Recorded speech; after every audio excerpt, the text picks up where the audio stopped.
Samajwadi party के राष्ट्रीय उपाध्यक्ष और पूर्व मंत्री स्वामी प्रसाद मौर्य अपने बयानों के चलते अक्सर विवादों में रहते हैं।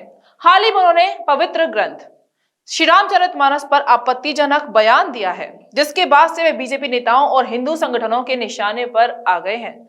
अब आपको बता दें कि इस विवादित बयान के बारे में दरअसल स्वामी प्रसाद मौर्य ने हफ्ते भर पहले कहा था, कई करोड़ लोग रामचरितमानस को नहीं पढ़ते हैं, सब बकवास है, जिसे तुलसीदास ने अपनी खुशी के लिए लिखा है। सरकार को रामचरितमानस के आपत्तिजनक अंश हटाने चाहिए या इस पूरी पुस्तक को ही बैन कर देना चाहिए। हालांकि बाद में उन्होंने सफाई भी दी और कहा कि मेरा मतलब लोगों की भावनाओं को आहत करना नहीं था। उन्होंने कहा है कि मैं पुस्तक में जो आपत्तिजनक अंश हैं, बस उसे हटाने के लिए बोल रहा हूं। जिस पवित्र ग्रंथ को स्वामी प्रसाद मौर्य ने बकवास बताया था, आज हम आपको यानी कि अभी न्यूज आपको उस बारे में विस्तार से बताने जा रहा है। श्री रामचरितमानस अवधी भाषा में गोस्वामी तुलसीदास द्वारा 16वीं सदी में रचित प्रसिद्ध ग्रंथ है। इस ग्रंथ को हिंदी साहित्य की एक महान कृति माना जाता है। इसे सामान्यतः तुलसी रामायण या तुलसीकृत रामायण भी कहा जाता है। रामचरितमानस भारतीय संस्कृति में अपना एक विशेष स्थान रखती है। श्री रामचरितमानस की लोकप्रियता अद्वितीय है। उत्तर भारत में रामायण के रूप में बहुत से लोगों द्वारा प्रतिदिन इस ग्रंथ को पढ़ा जाता है, सुना जाता है। शारदीय नवरात्रि में इसके सुंदर कांड का पाठ पूरे 9 दिन होता है। रामायण मंडलों द्वारा मंगलवार और शनिवार को इसके सुंदरकांड का पाठ होता है।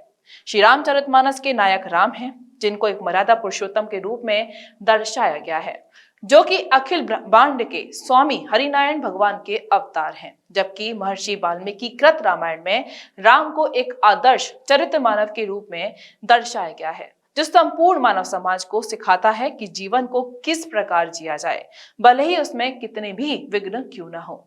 तुलसी के राम सर्वशक्तिमान होते हुए भी मर्यादा पुरुषोत्तम है। गोस्वामी जी ने रामचरित्र का अनुपम शैली में दोहों, चौपाइयों, सौरठों और छंद का आश्रय लेकर वर्णन किया है। श्री रामचरितमानस 15वीं शताब्दी के कवि गोस्वामी तुलसीदास द्वारा लिखा गया महाकाव्य है।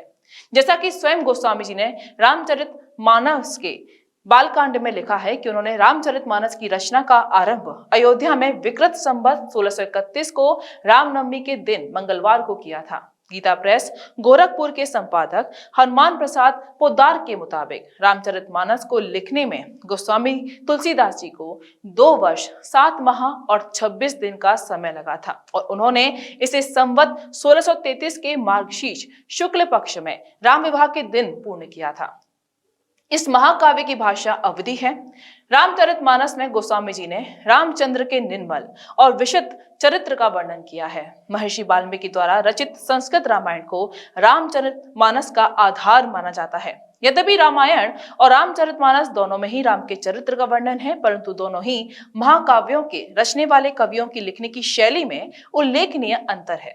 जहां वाल्मीकि ने रामायण में राम को केवल एक सांसारिक व्यक्ति के रूप में दर्शाया है, वहीं गोस्वामी जी ने रामचरितमानस में राम को भगवान विष्णु का अवतार माना है। रामचरितमानस को गोस्वामी जी ने 7 कांडों में विभक्त किया है। इन 7 कांडों के नाम हैं बालकांड, अयोध्या कांड, अरण्य कांड, किष्किंधा कांड, सुंदर कांड, लंका कांड, जिसे युद्ध कांड भी कहा जाता है, और उत्तर कांड। रामचरितमानस में प्रत्येक हिंदू की अनन्य आस्था है और इसे हिंदुओं का पवित्र ग्रंथ भी माना जाता है। ऐसे ग्रंथ पर विवादित बयान देकर स्वामी प्रसाद मौर्य ने सस्ती लोकप्रियता हासिल करने की कोशिश की है। लेकिन योगी बाबा के राजस्थान में दिए गए बयान ने स्वामी प्रसाद मौर्य के साथ साथ उन तमाम लोगों के मुंह भी बंद कर दिए हैं जो सनातन संस्कृति पर कुठाराघात करते हैं। अब आपको बता दें कि क्या कहा उत्तर प्रदेश के मुख्यमंत्री योगी आदित्यनाथ ने। एक दिवसीय दौरे पर राजस्थान आए योगी बाबा ने जालौर जिले के भीनमाल में नवनिर्मित नीलकंठ महादेव मंदिर के मूर्ति प्राण प्रतिष्ठा कार्यक्रम में शिरकत की, जहां सीएम योगी ने संदेश दिया है कि जीवन में जाति, मत, मजहब का भेद नहीं होना चाहिए। हमारा सनातन धर्म भारत का राष्ट्रीय धर्म है। हम सब अपने व्यक्तिगत स्वार्थों से ऊपर उठकर अपने इस धर्म के साथ जुड़े। हमारा देश सुरक्षित हो, हमारा मान बिंदुओं की पुनर्स्थापना हो, गौ ब्राह्मण की रक्षा हो, हमारे जिन धर्म स्थलों को अपवित्र किया गया है उन्हीं की पुनर्स्थापना का अभियान चलना चाहिए। इसी क्रम में आज अयोध्या में 500 वर्ष बाद भगवान राम के भव्य मंदिर का निर्माण कार्य हो रहा है। भारत की भावनाओं के अनुरूप भारत का राष्ट्रीय मंदिर भगवान राम के भव्य मंदिर के रूप में स्थापित हो रहा है। मुझे बहुत खुशी है कि अगले साल राम मंदिर बन जाएगा और उसमें रामलला विराजमान होंगे। अंत में उन्होंने जो कहा वह उन सभी विधर्मियों को सुनना चाहिए जो पिछले कुछ दिनों से सनातन धर्म पर चोट कर रहे हैं। योगी आदित्यनाथ ने कहा कि हमारा सनातन धर्म भारत का राष्ट्रीय धर्म है। अब इस बयान के बाद विधर्मियों को समझ लेना चाहिए कि जैसा पहले होता था अब नहीं होगा।